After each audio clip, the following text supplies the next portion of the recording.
hospitality industry has been hit hard by the pandemic, and the incomes of hundreds of thousands who depend on the sector have been affected. One of the countries that's been working hard to revive its tourism industry is Kenya. Tourism is one of the country's major foreign exchange earners. Now, international flights have resumed, and the authorities say that Kenya is ready to receive visitors, while locals are being encouraged to go on holiday at home. Let's join Emmanuel Igunza now for a visit to the world-famous Masai Mara Game Reserve. The majesty of one of the 8 wonders of the world, the Masai Mara is Kenya's crown jewel when it comes to tourism destinations. Every year, millions of wildebeest migrate from Tanzania to Kenya, giving visitors to the Masai Mara a highlight of their safari. This year, however, visitors are few as the sector struggles to survive due to the shocks brought about by the COVID-19 pandemic. And for some of these tour operators, this is the first time they are getting any jobs since the beginning of the year. After months of inactivity, the tourism sector is slowly bouncing back. Visitors are coming to national parks like this one, and it coincides with the annual migration. The locals and the government are hoping that this will give an impetus to an industry that was on its deathbed.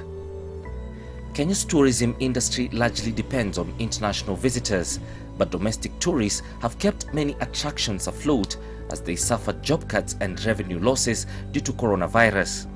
For some, this was the first time witnessing the phenomenon. Because the costs have been reduced, I think, to half, and we feel now it is affordable for us to come and see the nature and the beautiful things that are around our country.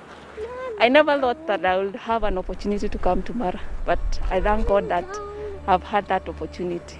Once I came here, my thought and my view about everything has changed. I'm actually been embarrassed that I've not come here for like the 29 years I've been alive. The government has also turned to one of its most famous names to help with tourists as countries around the world ease lockdown restrictions. World marathon record holder and Olympic champion Eliud Kipchoge has been appointed by the Kenyan authorities as a tourism ambassador. He even trained with wildlife rangers in the wild to promote conservation. Local tourism actually is important. I urge people to visit every conservancy. I urge people to visit Mara, especially from now to October, to actually witness the wildebeest migration. And you know, local tourism is what actually builds Kenya. Tourism is what makes conservation actually to be perfect. Tourism actually is what makes people actually to get employment, and that's the only way to make them go home as a happy people. The corona pandemic has affected the tourism sector badly. We are almost shut down as a sector. At the moment, we are trying to revive the sector through the domestic tourism strategy. And that's why we ask Kenyans, it is Kenyans to support tourism so that the economy and jobs can be created. The big concern is they've almost been priced out over the years in accessing a premium facility like this. What are you going to do about this? Actually, in the last 10 years, we tried to encourage domestic tourism, so we are much better than most of the countries in the continent of Africa.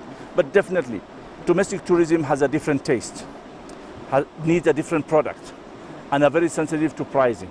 So we have encouraged our investors to appreciate this is a potential market that they can benefit from it.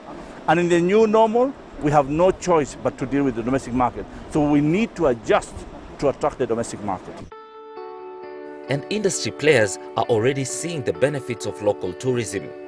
Many hotels have cut prices by nearly half in order to attract more clients. This is, after all, a multi-billion-dollar industry that employs more than 2 million people and contributes 10% to the country's GDP. We're thinking this is probably the opportunity we've been waiting for, where the hotels are all open, and Kenyans who have been upheld in their homes, they couldn't leave because there was the COVID restrictions. They feel like they want to go out. So we think it's a big opportunity for us to really showcase the best of what we offer. And the families are coming. And I know even after the COVID is done, I really believe this will give a big resurgence for local tourism in Kenya. Much optimism, but the government has warned that the industry will take years to shake off the impact of coronavirus. Projections from experts say full recovery might not be until 2023. But for locals and businesses that depend so much on tourism, the easing of lockdowns could well be the beginning of a new chapter for Kenya's famed tourism. Emmanuel Igunza brought us that report from the Masai Mara Game Reserve in Kenya.